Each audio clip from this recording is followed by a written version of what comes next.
السلام عليكم ورحمة الله وبركاته. أحلى اخوات في الدنيا، ربنا يديمكم نعمة في حياتي وما يحرمنيش منكم أبدا. موضوع الحلقة النهاردة موضوع جميل جدا، عايزين نتكلم فيه علشان خاطر يا جماعة قبل ما نبدأ أي علاقة لازم الأول نعرف إيه الحاجات اللي تشدنا للراجل اللي هنبدأ معاه العلاقة، وإيه الحاجات اللي هي تخلينا نتنحى عن العلاقة دي ونفكر ألف مرة، علشان خاطر بعد كده ما نبدأش نقول فكرة الطلاق كترت قوي وفكرة فك المخطوبة، ان كل واحدة بتتخطب وبعد كده بترجع تفك الخطوبة، وبعد كده في بنات كتيرة بتكمل الخطوبة بتاعتها عادي وتفضل تقول انا مش هفك خطوبتي ومش هفك الخطوبة وبعد الجواز تتغير. كل ده تفكير غلط، مفيش حاجة اسمها انا مش هفك خطوبتي وبعد الجواز هو هيتغير.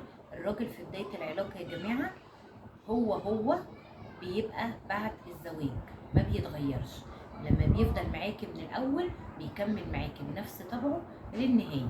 فعشان كده احنا من اول كده نشوف ايه الاطباع اللي نرتاح فيها والاطباع اللي احنا نرجع لورا وما نكملش. بس قبل ما نبدا نسمي الله ونصلي على رسولنا الكريم ونذكر ربنا سبحانه وتعالى، الا بذكر الله تطمئن القلوب. اول حاجه الراجل في العلاقه لما تلاقيه دايما يقولك ايه، انا مش مرتاح، كل حاجه يقولك عليها انا مش مرتاح. نيجي مثلا نخرج ولا اي حاجه يقولك لا اصل انا مش مرتاح في الموضوع ده، اجي اناقشه في اي حاجه يقول لي لا والله اصل انا مش شايف راحتي في الموضوع ده. دايما مش مرتاح، دايما انسان قلوق، دايما قلقان. طب ده القلقان دايما ده واللي دايما مش مرتاح هيريحني ازاي؟ العلاقه الزوجيه هي الا ان سكن، راحه، دفء. بيكون فيها مشاكل بس اكتريه الوقت يا جماعه يعني زي ما بيقولوا كده 80% منها راحه، 80% منها راحه، لان كده كده ربنا سبحانه وتعالى بيقول لقد خلقنا الانسان في كبد. في كبد يعني دايما شقى ودايما مشاكل ودايما ده، بس دايما برضو راحه. الدنيا على قد كده برضو فيها نعيم. اهم حاجه الراحه في الحياه. يبقى الانسان اللي دايما يقولك انا مش مرتاح انا مش مرتاح لكل حاجه في العلاقه يبقى بلاها منها، يبقى نفكر 1000 مره قبل ما نبدا معاه علاقتنا. يبقى دون لازم تقعدي كده وتفكري. تاني حاجه اللي لما تتناقش معاه يقولك ايه، اصل انت مش فاهماني، اصل انت مش فاهماني، هو انت قصه، هو انت جغرافيا؟ كل ما اكلمك في موضوع تقولي اصل دماغك مش واصله لدماغي. بقولك ايه، انت مش قادره تفهمي تفكيري عامل ازاي، انت برضك مش مستوعباني. تلاقي دايما واحد كل ما تيجي خطيبته تتناقش معاه او حبيبته تتناقش معاه ولا برضه لا تفكيرك مش ماشي مع تفكيري. طب لما انا تفكيري مش ماشي مع تفكيرك هعيش معاك حياه ازاي؟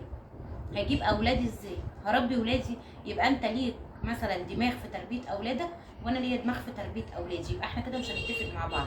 ده اول سبب. حتى انا بقول لك حاجه في تربيه الاولاد، فاحنا كده مش متفقين مع بعض. لا انا عايزه مثلا ادخل ولادي مدرسه كذا، لا وانت عايز اصل انت دماغك مش زي دماغي. لا في شغل البيت، في الشغل لا دماغك مش زي دماغي. في عفش البيت لا دماغك مش زي دماغي، لا اصل انت مش قادره توصلي لتفكيري. يا بنتي انا ليا فكر معين، كل ما يتكلم انا يا بنتي اصل انا ليا تفكير معين، اصل انا ليا دماغ معينه. طب لا انت خليك بدماغك المعينه دي عشان احنا كده مش هنوصل لحلول لبعض. صدقيني لو حاولتي ان انت تعدي الموضوع ده ساعه الخطوبه في الجواز مش هينفع. ليه؟ ساعه الخطوبه انت لا ليكي عليه قوي ولا هو ليه عليكي قوي، ف مش الموضوع مش هيبقى مضايقك قوي. انما ساعه الجواز لا طبعا انت عايزه تفكيرك وتفكيره يبقى زي بعض، على الاقل يبقى في تقارب ولو بنسبه 90%. في اختلاف بس هيكون بنسبه 10%. بس مش كل ما تكلميه في موضوع يقول لك ايه، لا اصل تفكيرك مش زي تفكيري، انت مش قادره توصلي لدماغي. انا ليا دماغ معينه وانت ليكي دماغ معينه، فاحنا كده مش واصلين لنفس التفكير. فلا يا حبيبي انت خليك بتفكيرك وانا خليني بتفكيري، واتكل على الله وشوف لك واحده مناسبه لتفكيرك. نيجي لتالت حاجه. احنا كده ايه، هما 3 حاجات. الحاجات دي تبين لك قد ايه الانسان ده مناسب ليكي وقد ايه الانسان ده مش مناسب ليكي. تالت حاجه انا عندي ظروف. كل ما تكلمي يقول لك انا عندي ظروف ايه اللي عند حضرتك؟ الظروف دي كل ما تكلمني واجي احطك في وضع مثلا خارجين، دايما انا عندي ظروف، انا عندي ظروف، دايما تتنحى عن الموضوع اللي انا عايزاك فيه. اجي اكلمك انا بس محتاجاك، بس عايزه اتكلم معاك في حاجه، لا والله اصل انا مش فاضي، لا والله اصل انا مش فاضي. لما انت مش فاضي واحنا لسه مخطوبين، لما نتجوز انت مش هتشوفيه. هيبقى دايما هو اساسا بطبيعته انسان مشغول، هو دايما بطبيعته لا اصل هو مشغول عشان شغله، لا، لازم يفرق هنا بين شغله وبين حياته الشخصيه.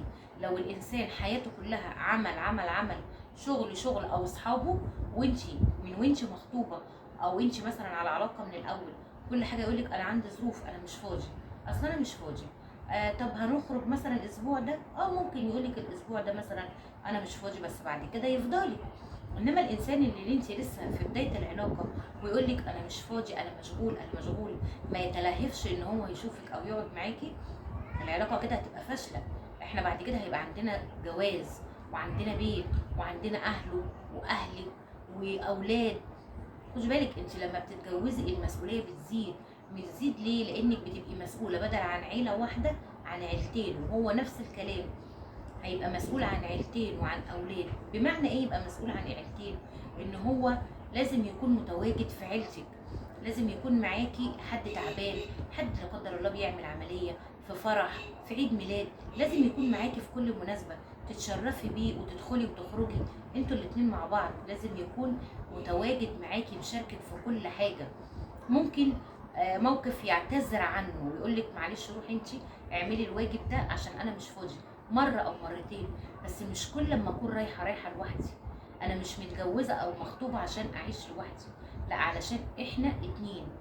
الحاجات دي ما تتنازليش عنها، علشان بعد كده بعد الجواز هتبداوا بقى. انا بستغرب جدا للبنات اللي تبقى عارفه خطيبها او حبيبها كله عيوب، كله عيوب، وتيجي بعد الجواز بعد ما تجيب عيل واثنين وثلاثه تقول لك انا عايزه اتطلق.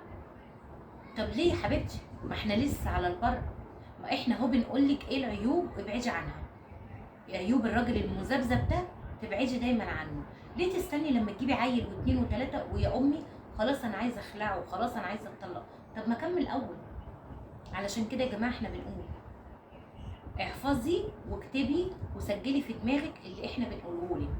الانسان اللي مش مريح بلاش منه، اللي دايما مش مرتاح، اللي دايما مذبذب، اللي دايما عنده ظروف، الانسان اللي دايما قلوق، اللي دايما يقول لك تفكيرك غير تفكيري، اللي دايما يقول لك اصلك مش ماشيه مع مستوى تفكيري. طالما انت شايفني ان انا مش ماشيه مع مستوى تفكيرك يبقى بلاش منه. احنا دلوقتي قلنا 3 حاجات، ان شاء الله استنوني برضو في فيديو تاني هقول لك ايه الحاجات برضو اللي الراجل ساعتها تتنحي عنه خالص وتبداي تبعدي عنه وبلاش منها العلاقه. وما تقوليش انا هغير فيه، لان هو مش هيتغير. الانسان بيتقدم، ولما بيكون بيحب واحده بيطور من نفسه بس مش بيتغير. هو الطبع.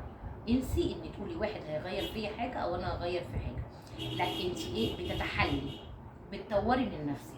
زي ما يكون عندك بيت فيه عفش قديم بتجدديه بتبيضي، بس مش بتاخدي البيت ترمي حيطانه.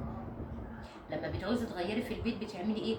بتغيري ما جوه البيت، بس مش بتاخدي البيت ذات نفسه بحيطانه بعواميده بارضه بترميها من الشباك، لا، انت بتاخدي العفش الموجود بتجددي منه. كذلك الانسان عنده اطباع بس بتلمعيها انما مش بتمحيها.